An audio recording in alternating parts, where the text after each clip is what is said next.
गांधी जब विपक्ष के नेताओं के साथ विजय चौक पर प्रेस कॉन्फ्रेंस कर रहे थे, उसके बाद उनके लिए एक आयोजन किया गया था जंतर मंतर के पास, जो यूथ कांग्रेस का दफ्तर है।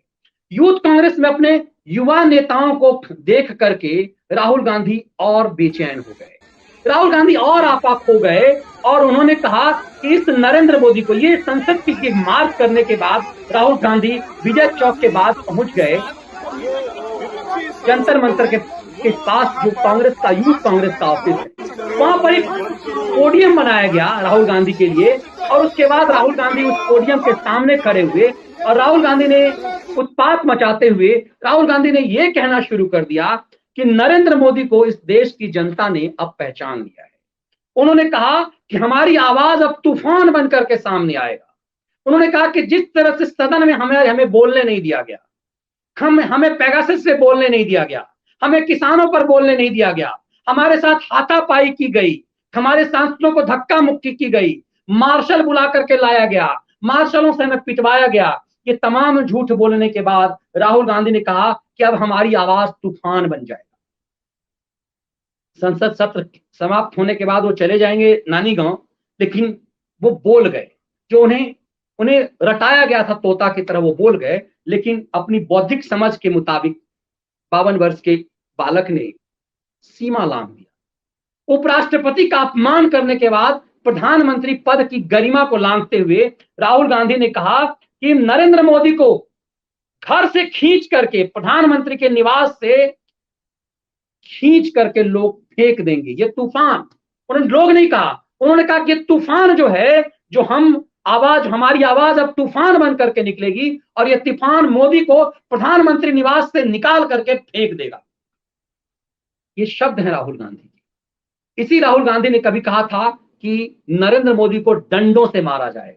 तब मोदी ने ये कहा था कि हम सूर्य नमस्कार की संख्या बढ़ाने वाले हैं, क्योंकि 50 साल के किसी बालक ने कहा है कि हमें डंडे से मारेंगे, तो हम उस डंडे की मार चोट सह सकें, इसलिए हम अपनी पीठ को मजबूत करेंगे। तो हमने तय किया है कि सूर्य नमस्कार बढ़ा लेंगे।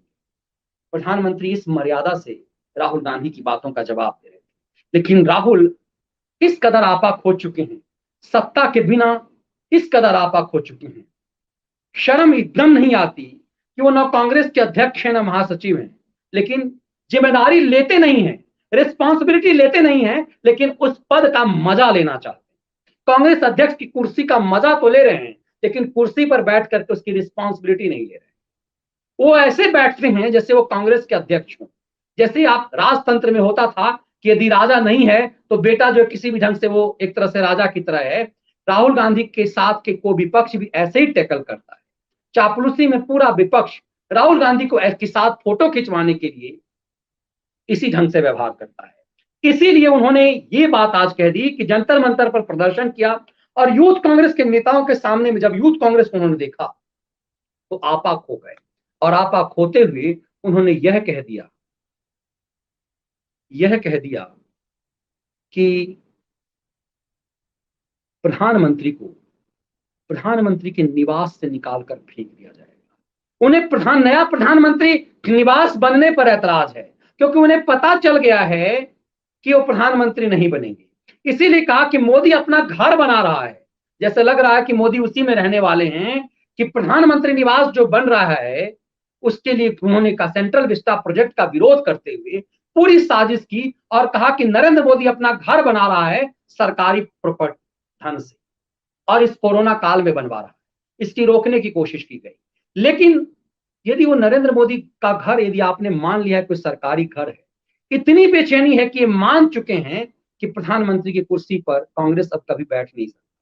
इस कदर बेचैनी है, इस कदर अफरा तफरी है कि आज पूरी मर्यादा भूल गए राहुल गांधी। उपराष्ट्रपति के प्रति मर्यादा भूल गए, नरेंद्र मोदी से नफरत तो करते करते प्रधानमंत्री की कुर्सी की गरिमा भूल गए, और कहने लगे कि मोदी को पहले तो ये कहा कि डंडा मारेगी, आज का प्रधानमंत्री निवास से निकाल करके बाहर फेंक दिया जाए। तो ये चीजें दिखाता है, घर से उठा करके बाहर फेंक देंगे नरेंद्र मोदी, ये दिखाता है कि बौखलाहट किस कदर है। इसीलिए सरकार ने पूरी तैयारी कर ली है कि कैसे विपक्ष के इस करतूत को जनता के सामने रखा जाएगा। इसीलिए सरकार के मंत्रियों ने साफ कर दिया है कि ना सिर्फ प्रेस कॉन्फ्रेंस होगा, प्रेस कॉन्फ्रेंस करके हर शहर में ये बताया जाएगा, सांसद 75 गांव जाएंगे, ये प्रधानमंत्री ने पहले ही साफ कर दिया है, ताकि विपक्ष की इस करतूत को सामने रखा जाए। जनता से खारिज, जमीन पर आ चुके, इन्हें अभी भी समझ में नहीं आ रहा ये क्या कर रहे हैं।